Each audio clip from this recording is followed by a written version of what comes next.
दोस्तों जब भी किसी घर पे अगर 41A का नोटिस आता है, जरूरी नहीं कि नोटिस आपके घर बाय पोस्ट ही आएगा।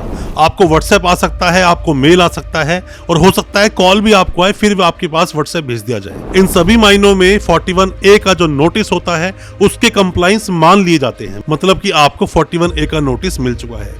41A का नोटिस आने के बाद में कई बार ऐसा देखा गया है कि मामला होता कुछ नहीं, बट मामले को आप इतना बड़ा बना लेते हो कि सुप्रीम कोर्ट तक जाते हो, बेल डिसमिस होती है, बाद में सरेंडर करते हो, जेल जाते हो, जेल काट के आते हो, और जबकि मामला इतना बड़ा था नहीं, आप फुंसी का नासूर बना लेते हो। तो क्या क्या सावधानियां आप बरतें, ऐसी कौन सी 5 बातें हैं, अगर आप उन बातों को फॉलो करेंगे तो आप अपने केस से निकल भी सकते हैं, केस को सॉर्ट आउट भी कर सकते हैं, और ये भी हो सकता है कि आपका मामला पूरी तरह से खत्म ही हो जाए। तो ज्यादा कुछ जानने के लिए कि 41A का नोटिस अगर आए आप उसे कैसे हैंडल करेंगे, दोस्तों बने रहिए हमारी इस वीडियो के साथ। दोस्तों आप कोई भी नए वकील साहब है, कोई भी लॉ स्टूडेंट है, या फिर अभी आपने अपनी वकालत शुरू की है, अभी आपने अपनी लॉ की प्रैक्टिस शुरू की है, तो ऐसे में आपके सामने भी एक चुनौती आती है जिसमें एंटीसिपेटरी बेल कराना होता है, या फिर 41A का नोटिस आपके क्लाइंट के पास आ जाता है। तो जो वीडियो है आज का, ये बहुत महत्वपूर्ण आपके लिए होने वाला है। वीडियो को पूरा देखें, अच्छा लगे तो शेयर करें और लाइक जरूर करें, और चैनल को सब्सक्राइब करना आप बिल्कुल ना भूलें। दोस्तों 41A का नोटिस आता कब है, पहले आप ये समझिए। 41A का नोटिस आपका आएगा जब भी आप किसी भी मामले में आपका नाम आया है, आपकी इन्वॉल्वमेंट आई है। अब वो इन्वॉल्वमेंट हो सकता है कि आपके अकाउंट में कोई पैसे आए हो सकता है आपके अकाउंट से कोई पैसे गए हो, या ये भी हो सकता है किसी भी मामले में थोड़ी सी पूछताछ पुलिस को करनी हो, या फिर साइबर सेल से भी 41A का नोटिस आ सकता है। तो ऐसा कोई भी नोटिस कभी भी आपके पास अगर आता है तो आप इन स्टेप्स को फॉलो आप जरूर करें। सबसे पहली बात कि 41A का नोटिस आपको मिला तो आप घबराएं नहीं। बहुत ज्यादा आप घबरा जाते हैं, घबराने के बाद में बहुत सारे गलत स्टेप तक आप फॉलो कर लेते हैं, वो सब आपको करना नहीं है।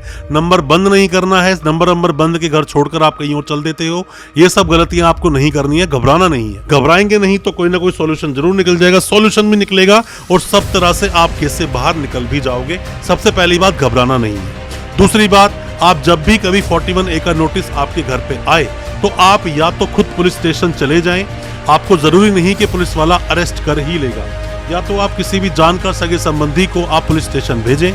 ये भी नहीं कर सकते किसी भी वकील साहब को आप पुलिस स्टेशन भेजें। सबसे पहले केस को समझने की कोशिश करें कि केस क्या है।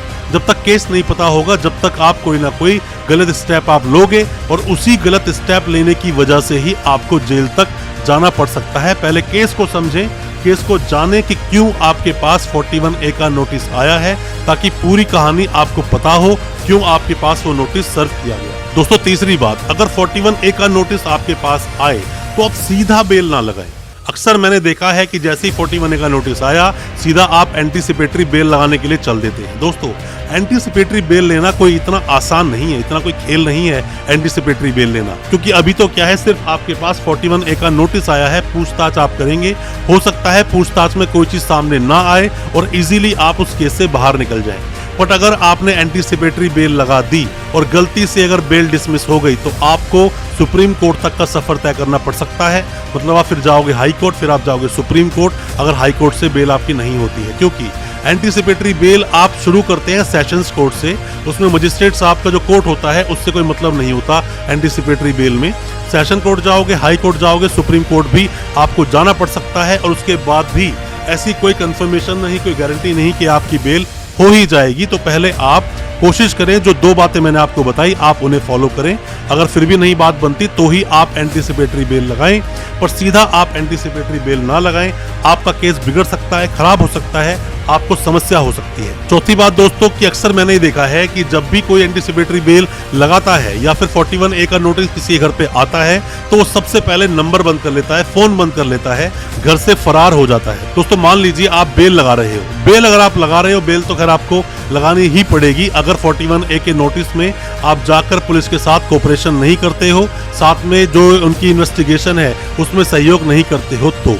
पर ऐसे में पुलिस आपके अगेंस्ट 82 की प्रोसीडिंग शुरू कर सकती है, जो एब्सकॉन्ड की प्रोसेस होता है, जो कि भगोड़े के लिए प्रोसेस चलाया जाता है 82, 83 का। उस पर डिटेल वीडियो मैंने बनाया है, उस वीडियो को आप देख लेना तो आप समझ जाओगे। हालांकि हमारे होम पेज पर ही वो वीडियो डला हुआ है।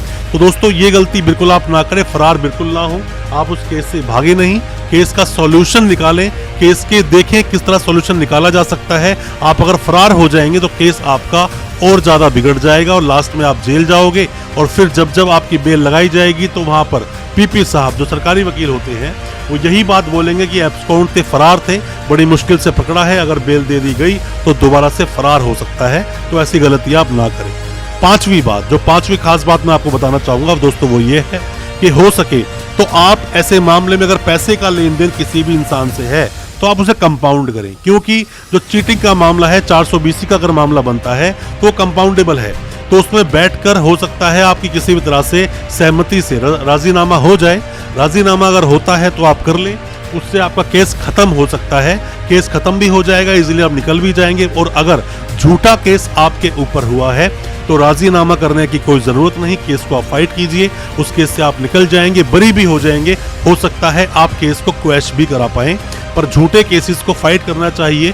ऐसे राजीनामा आप करते हो, पैसा भी भरोगे और साथ में परेशान भी रहोगे, ये चीजें ठीक नहीं। छठा पॉइंट दोस्तों आपको बताना चाहूंगा कि कभी भी मामला अगर कुछ इस तरह का होता है कि जो पूरी तरह से फेक है, फर्जी है, झूठा है, तो ऐसे में आपको क्वेश्चन लगानी चाहिए। मतलब कि आपको हाई कोर्ट या सुप्रीम कोर्ट जाना चाहिए क्वेश्चन के लिए।